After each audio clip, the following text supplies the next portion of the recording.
দেখো এই সিনারিটা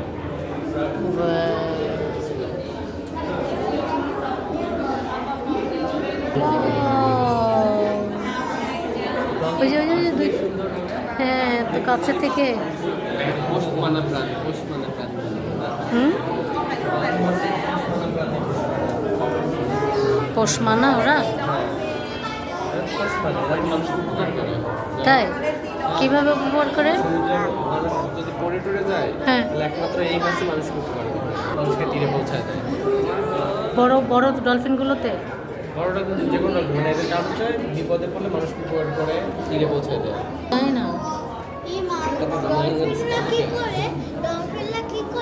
ডলফিন মাছ মানুষরা যদি পড়ে যায় সমুদ্রে তাহলে একমাত্র যদি আশেপাশে ডলফিন মাছ থাকে ডলফিন মাছই মানুষকে টেনে তীরে নিয়ে যায় তিনটা একসাথে আচ্ছা মানুষকে এভাবে জড়ায় ধরবে যেগুলো আক্রমণাত্মক কিন্তু খাওয়া যায় না। মানে হারাম বলে কিছু নাই ওয়াও